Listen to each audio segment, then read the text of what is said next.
Upendra sir, काफ़ी लोगों को कन्फ्यूज़न रहता है कि मार्केटिंग और एडवर्टाइजिंग में क्या डिफरेंस है। हाँ, थॉट्स कैसे आया कि हमें यही करना है डिजिटल मार्केटिंग।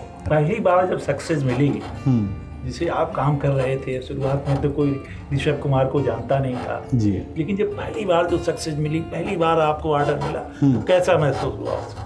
नमस्कार, आप इस समय देख रहे हैं लाउड स्पीकर 90 FM और सुन भी रहे हैं लाउड स्पीकर 90 FM।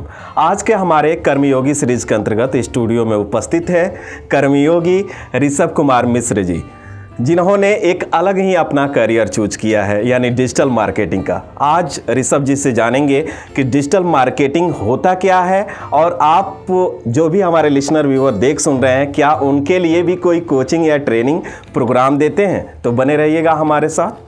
सर, हमारे स्टूडियो में आपका बहुत बहुत स्वागत है। धन्यवाद सर। सबसे पहले तो ऋषभ जी, हम बैक जाना चाहेंगे। आपकी स्कूलिंग कहाँ से रही है? यहाँ गोरखपुर में मैं जुबली से पढ़ा हुआ हूँ। हाँ, जुबली इंटर कॉलेज में मेरी पढ़ाई हुई इंटरमीडिएट तक। उसके बाद मैंने DDU से अपनी ग्रेजुएशन कंप्लीट किया और NIT से मैंने GNIT सॉफ्टवेयर डेवलपर की कोर्स की थी। उसे कंप्लीट करने के बाद यहाँ जहाँ भी जाता था काम करने के लिए सब कंप्यूटर ऑपरेटर का जॉब दे रहे थे। अच्छा। कोई देता था सॉफ्टवेयर फॉर्मेट करने के लिए देता था। जी। तो अब वो परेशान होकर मैंने सोचा कि अगर मैं ये करूँगा तो लगता है दुकान खोल के बैठना पड़ेगा। ओह। तो कुछ अलग चूज़ करना चाहिए मुझे। हाँ। नहीं तो बैक ऑफिस के नाम पे लोग मुझसे केवल फाइल ढुआएंगे। तो फिर मैंने चेंज करने के लिए मैंने एक रिस्क लिया और गूगल ट्रेनिंग प्रोग्राम थी। हाँ। इंटर्न के लिए, तो मैंने उसे ज्वाइन किया और गूगल गुड़गांव जा कर के मैंने 1 साल वहाँ पे पूरा पढ़ाई किया। उनकी कंपनी में इंटर्नशिप भी की अपनी कंप्लीट करके फिर वापस गोरखपुर आके यहाँ पे मार्केटिंग सीखा कैसे होता है। जॉब करके लोकल मार्केट में जा करके जॉब किया मैंने। टूर एंड ट्रेवल कंपनी में भी किया है और एयरटेल पेमेंट बैंक में भी किया है। तो मार्केटिंग सीखने के बाद फिर मुझे रियलाइज़ हुआ कि गोरखपुर में मार्केटिंग की नीड है, वो भी ऑनलाइन मार्केटिंग की। तो मैंने 2016 से स्टार्ट किया था ये काम और 2017 में मैंने अपनी company RKM the web builder launch किया। तो शुरुआत के दिनों में क्या चैलेंजेज आए? पेरेंट्स को मनाना कितना कठिन था, क्योंकि उस समय तक डिजिटल मार्केटिंग होता क्या है लोग नहीं जानते थे, और सबसे हट करके आपने ये करियर चूज किया है। हाँ, उस समय तक एक सवाल और इंक्लूड करेंगे। हाँ। जी की बात को आगे बढ़ाते जी कि एक्चुअली आपने जो रास्ता चुना वो थोड़ा लीग से अलग हटके था। हाँ। ट्रेडिशनली जो बच्चों को पढ़ाते हैं या किसी शिक्षा में कहीं किसी कोर्स में डाल देते हैं, आपने उससे एक अलग रास्ता चुना।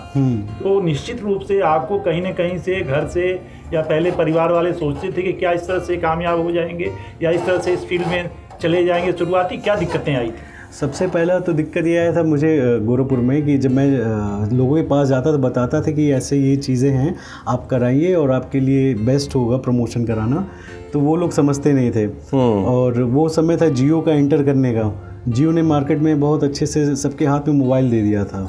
सब लोग गूगल, यूट्यूब, इंस्टाग्राम सब यूज़ कर रहे थे। तो मैं अपने घर में सबको बताया कि पापा मम्मी मैं ये स्टार्ट करने जा रहा हूँ। हाँ। तो वो लोग कहे कि अच्छा ठीक है, करो, देखते हैं क्या तुम्हारे पर भरोसा है करके भेज तो दिया उन्होंने। हाँ। लेकिन उन्हें लगता था कुछ तो करता है कंप्यूटर पे, लेकिन क्या करता है कुछ आइडिया नहीं है। हाँ। तो कहते थे कि ठीक है करो, मार्केट में क्या होगा देखते हैं आगे, नहीं तो फिर तुमको करना क्या, कोई शॉप खुलवा के बैठा देंगे। हाँ। उन लोग का मेंटालिटी यही था।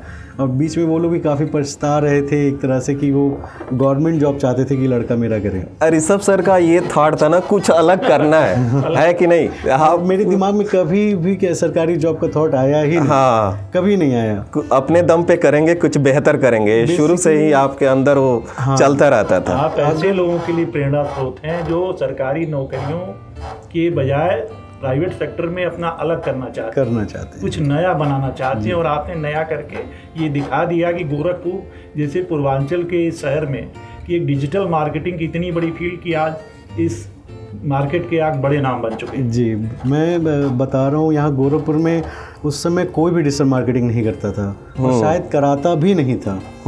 और स्टार्टिंग में एस्प्रा और कई सारे ऐसे ब्रांड थे जो लोग कराते थे, वो लोग बाहर से। तो लोग कहते थे होता है, हो सकता है कुछ डिज़ाइन करके पोस्ट डाल देते होंगे, पोस्टर बन रहा है वही डाल देते होंगे। लोगों को नहीं पता था कि वो एक्चुअली मार्केटिंग करवा रहे हैं। अच्छा।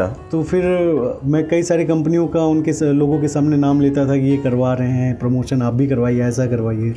तो लोग उनमें से एक मुझे मिले चावला दिल्ली वाले, ये रेस्टोरेंट था बेसिकली, और उन्होंने मुझे सपोर्ट किया कि आप जो प्रमोशन स्टार्ट कीजिए मेरा, और जो भी खर्च होता है मैं आपको दूंगा।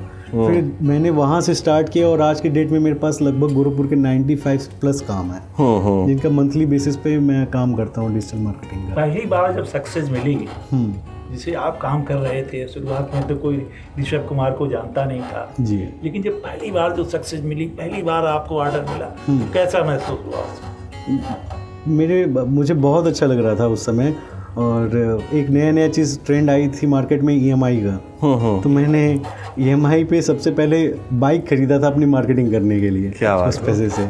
और मम्मी पापा को भी, सबको भी खुशी हुआ था कि अच्छा चलो कुछ तो काम किया है, कुछ खरीदा है। हाँ, अपने दम पे। वो शुरुआत बहुत खूबसूरत रही होगी। अभी हम लोग बाहर भी बात कर रहे थे, उपेंद्र सर भी कह रहे थे कि ऋषभ जी से पूछना कि दिमाग में ये थॉट्स कैसे आया कि हमें यही करना है डिजिटल मार्केटिंग।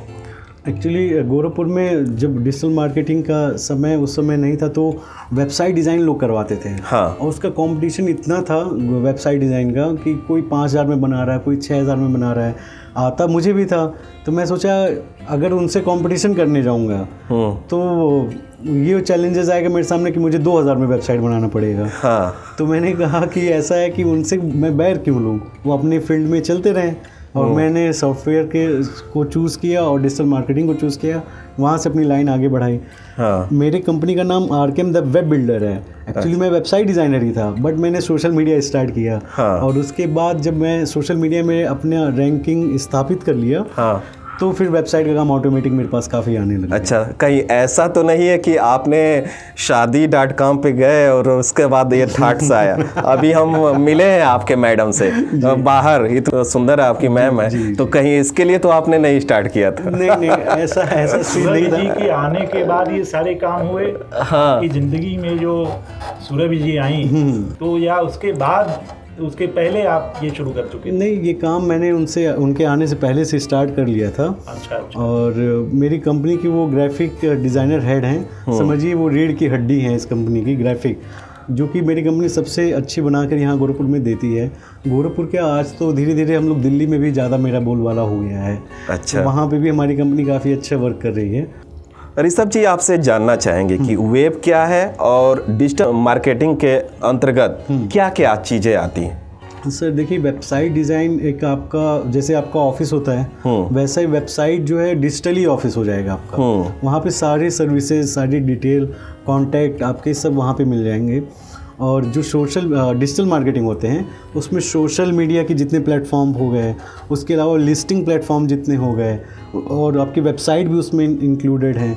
तो ये सारे सबका जो मेल है वो डिजिटल मार्केटिंग है, उसमें ब्रांडिंग भी आपका इंक्लूडेड रहता है। अच्छा। तो गोरखपुर में तो काफ़ी लोग अब धीरे धीरे सीख चुके हैं कि डिजिटल मार्केटिंग में सारी चीज़ें आते हैं, वरना सभी लोग को पता है कि केवल फेसबुक और इंस्टाग्राम ही डिजिटल मार्केटिंग करना है। ये डिजिटल मार्केटिंग किस किस के लिए है? तो ये बात आती है कि आज जिस तरह से डिजिटल मार्केटिंग की डिमांड बढ़ी है, खासतौर से पहले एक दौर था कि लोग प्रिंट मीडिया में ही जाते थे अपने प्रोडक्ट्स को लेकर के और चीज़ें, लेकिन मैं इधर देख रहा हूँ कि लगातार डिजिटल मार्केटिंग की वो लोग डाइवर्ट हुए हैं। और यंगस्टर्स खास तौर से जो है, तो उनके लिए भी कुछ आप लोग जैसे जो आपके साथ जुड़ रहे हैं, उनके लिए क्या कुछ प्लान है कि जो आपने, जैसे ऋषभ जी ने अपनी एक जगह बनाई जी, तो गोरखपुर में और भी बच्चे ऐसे ऋषभ जैसे होंगे जिनके माँ बाप सोचते होंगे कि ये बच्चा तो पढ़ ही नहीं रहा है और कुछ अच्छा कर सकते हैं, तो उनके लिए आप क्या करना चाहें? मैंने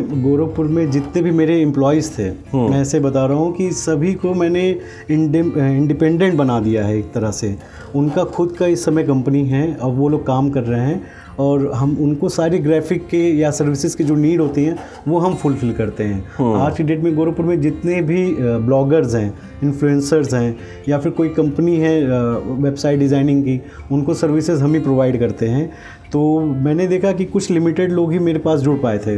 अब उसको दूर करने के लिए मैंने एक नया इंस्टीट्यूट स्टार्ट किया था 2020 में, डिजिटल नोट्स एकेडमी के नाम से।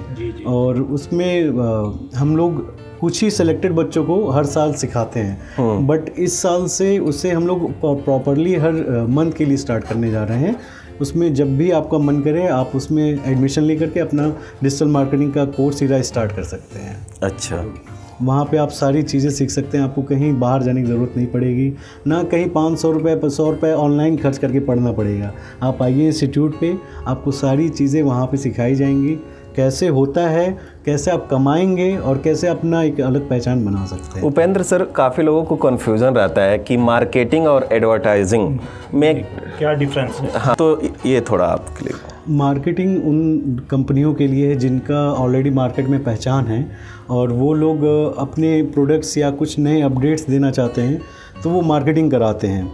और एडवर्टाइजमेंट उनके लिए है जो कि नए कंपनी इस्टेब्लिश हो रहे हैं या स्टार्टअप्स हैं, उनको नीड होती है ऑनलाइन जाने के लिए या फिर प्रिंट मीडिया के थ्रू या रेडियो के थ्रू एडवर्टाइजमेंट की, वो बेसिकली एडवर्टाइजमेंट कैटेगरी में आते हैं। तो ये डिफरेंस है मार्केटिंग और एडवर्टाइजमेंट। यानी जो पहले से ब्रांड इस्टेब्लिश है, हाँ, उनको अपनी मार्केटिंग करानी पड़ती है कि लोगों के अंदर रिकॉल रहे कि हाँ हम हैं, मार्केट में हैं। और एडवर्टाइजिंग जो है, नए जो अभी ओपनिंग हो रही है, बिजनेस जो हाँ, जिन्हें पहचान अपनी बनानी है, हाँ, उनके लिए ये है कि वो अपना पहले इंट्रो दें और कैसे वो मार्केट में आ सकते हैं। उसके लिए प्रिंट मीडिया, डिजिटल मीडिया और डिजिटल मार्केटिंग से रिलेटेड जितने भी प्लेटफॉर्म है, रेडियो, इस सबको उनको चूज़ करना होगा। यानी जो पुराने बिजनेसमैन हैं उनको मार्केट में रहने के लिए अपने आप को अपडेट करते रहना पड़ेगा। सही बात है सर। आप वो पूछ, एक सवाल ये जो है कि आज जिस तरह से डिजिटल मार्केटिंग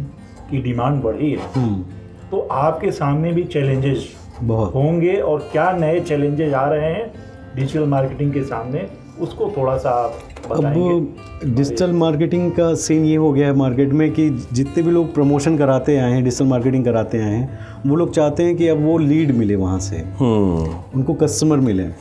तो उसके लिए अब हम लोग के लिए चैलेंजेस है कि उन्हें बताना पड़ रहा है कि मार्केटिंग एक अलग चीज़ है और लीड्स ऐड चलाना या लीड के लिए मार्केटिंग करना वो अलग चीज़ है। तो अभी तो ये फर्स्ट चैलेंज है। और सेकंड जो आने वाला है वो है आपके सामने, सोशल मीडिया अब धीरे धीरे वर्चुअली कन्वर्ट हो रहा है। अब सारी चीज़ें वीडियोस आजकल लोग ज़्यादा देख रहे हैं, तो वो वीडियो के थ्रू या फिर उस जगह को वर्चुअली कैसे वीडियो के थ्रू देख सकते हैं, उसके लिए लोग अब धीरे धीरे आगे बढ़ रहे हैं। तो वो एक चैलेंजेस मार्केट में आने पे है कि सबको अपग्रेड करना पड़ेगा खुद को वीडियो के थ्रू। मार्केट में जो चैलेंजेस है वो वर्चुअली अब सबको धीरे धीरे अपडेट करना होगा, एग्जांपल वीडियो के थ्रू, और अपने जितने भी प्रोडक्ट्स हैं उन सबको आपको एक्सप्लेन करने होंगे। आजकल रील बहुत ज़्यादा चल रहा है, तो रील जो है अब सबके लिए एकदम हैंडी हो गया है। आप रात में फ्री हो रहे हैं, मोबाइल स्क्रॉल कर रहे हैं, तो वीडियो के थ्रू आप जानना चाहते हैं कि वहाँ क्या मिलता है या बेस्ट है कि नहीं बेस्ट है, क्या चीज़ें हैं। तो वो अब चैलेंजेस यही कि सभी वीडियोग्राफर के पास भी, हमारे पास भी, कि वो उनका वीडियो के थ्रू अपडेट किया जाए। यानी वीडियो मार्केटिंग आने वाला समय है, और उसके आगे जाए तो वर्चुअल आने वाला है। और वर्चुअल जो है अब बस यूपी में एंटर कर ही चुका है, समझिए कुछ 1-2 साल में पूरे प्रॉपर आ जाएगी। ऋषभ सर, आपका आने वाले समय में क्या मिशन और विजन है गोरखपुर के लिए? गोरखपुर के लिए सर सबसे बड़ा मिशन मेरा यही है कि जितना गोरखपुर में सबसे बड़ा एक डिजिटल मार्केटिंग एजेंसी मैं सेटअप करूं, जहां पे मेरे जितने भी फ्रेंड्स हैं या मुझसे जूनियर हैं उन सबको जॉब मिल सके, वो भटके ना, और उनको सही जानकारी दे सकूं डिजिटल मार्केटिंग के थ्रू। और मैं लगातार यही कोशिश करता हूं कि जितने भी मेरे क्लाइंट्स हैं उनके प्लेटफॉर्म के थ्रू उन्हें सही जानकारी उनके बिज़नेस का दे सकूं। जैसे आज के डेट में अगर किसी भी घर में कोई हादसा हो जाता है या कुछ नीड हो जाती है, तो उन्हें नहीं पता है कि उन्हें कहाँ जाना चाहिए। तो उस चीज़ को मैं ज़्यादा ऑप्टिमाइज़ करता हूँ कि वो अगर आप गूगल पे या नेट पे जाके सर्च करें तो आपको वो सारी चीज़ें दिखाई दें उनके बिज़नेस के बारे में। एक सवाल और बड़ा इम्पोर्टेंट है जी, कि गोरखपुर तो एक बड़ा सेंटर है जी, लेकिन गोरखपुर के सराउंडिंग जो छोटे छोटे हमारे डिस्ट्रिक्ट्स हैं जी, बस्ती, देवरिया, सिद्धार्थनगर, महाराजगंज, ये जो छोटे ज़िले हैं वहाँ डिजिटल मार्केटिंग की क्या संभावना है? वहाँ से भी आपको लोग आ रहे हैं, जुड़ रहे हैं, धीरे धीरे वहाँ तक डिजिटल मार्केटिंग की पैठ बढ़ रही है? आने बहुत ज़्यादा। अब ये एक चीज़ समझिए कि जियो ने जो किया है 5G आने के बाद से तो और ही ज़्यादा हो गया है। गांव-गांव तक जितने भी लोग हैं सब अब ऑनलाइन शॉपिंग करते हैं। आज के डेट में ऑनलाइन सब कुछ हो गया है। चाहे फॉर्म भरना हो, पहले लोग साइबर कैफ़े जाते थे और आज के डेट में अपने फ़ोन से ही फिल कर रहे हैं। तो वो लोग भी हमारे साथ जुड़ते हैं। मैं आपको बता रहा हूँ, गांव का एक छोटी मतलब कंपनी तो बहुत बड़ी है, लेकिन एक छोटे प्रोडक्ट का नाम है नमकीन, अमर नमकीन के नाम से आता है। जी। वो नमकीन का प्रमोशन गांव में करने के लिए वो लोग आते हैं मेरे पास प्रमोशन कराने के लिए। तो और जबकि गोरखपुर के ही वो ब्रांड है, बट क्या कहते हैं, वहाँ बस्ती से, देवरिया से लोग आते हैं कि मेरे शॉप पे है, आप इसका प्रमोशन करिए कि इसका स्टॉकिस्ट हम लोग हैं। हम लोग कहते हैं हाँ वेरी गुड, मैं जो ज़रूर करूँगा। तो उस एरिया के भी लोगों से मैं जुड़ा हुआ हूँ। और आउटर में बताऊँ तो नेपाल बॉर्डर तक मैं काम कर रहा हूँ, और नेपाल में भी मेरे पास कई सारे क्लाइंट। और भी तो सिटी में आपके ऑफिसेज? हाँ, मेरे ऑफिसेज जो लोकेटेड हैं वो दिल्ली में हैं, लखनऊ में हैं और मुंबई में हैं। पटना में भी था, बट अभी वो क्लोज डाउन हो गया है। बट ये है कि गोरखपुर से अगर कोई जाता है बाहर ना, तो मेरे पास ज़्यादा रिक्वेस्ट आता है, सर मैं गोरखपुर में नहीं, मैं लखनऊ वाली ब्रांच पे जॉब करना चाहता हूँ। तो हम लोग ज़्यादातर बाहर ही भेजते हैं। जिन लोग को जॉब करना है बाहर जा कर के भी, तो वो गोरखपुर से जुड़े रह कर के काम कर सकते हैं। तो मैं ओपन रखता हूँ अपने पास वैकेंसी हमेशा, अगर बस वो काबिल हूँ। अगर काबिल नहीं है तो वो हमारे पास इंटर्नशिप करके या हमारे डिजिटल मार्केटिंग इंस्टीट्यूट से पढ़ाई करके हमसे जुड़ सकते हैं। बहुत बहुत धन्यवाद ऋषभ सर, स्टूडियो में आने के लिए और लिसनर व्यूअर को अपनी सक्सेस जर्नी शेयर करने के लिए। हम लोगों ने लाउड स्पीकर 90 FM के माध्यम से अपने श्रोताओं को, अपने दर्शकों को ये बताना चाहते हैं कि हर बच्चे में एक प्रतिभा अलग होती है जी, बस उनको पहचानने की ज़रूरत है। ऋषभ जी एक ऐसे हमारे लिए मिसाल हैं कि जो और भी जो नौजवान हैं जिनके दिमाग में नौकरियों को लेके और ट्रेडिशनल पढ़ाई को लेकर के एक थॉट चलता रहता है, उसके बजाय अलग हट करके काम करने की इससे प्रेरणा मिलेगी। हमारी यही उम्मीद है आपको, और ऋषभ जी को एक बार और बहुत बहुत धन्यवाद, शुभकामनाएं। Thank you. और आगे आप और अच्छा करें, जी। यही लाउड स्पीकर 90 FM की ओर से आपको बहुत बहुत शुभकामनाएं। Thank you. आज के हमारे कर्मयोगी सीरीज में थे ऋषभ कुमार मिश्र जी। अगले किसी और एपिसोड में फिर होगी आपसे मुलाकात। तब तक देखते रहिए, सुनते रहिए लाउड स्पीकर 90 FM। बजाओ बजाओ जरा झूम के बजाओ। नमस्कार। बजाओ जरा झूम के बजाओ, बजाओ बजाओ जरा झूम के बजाओ।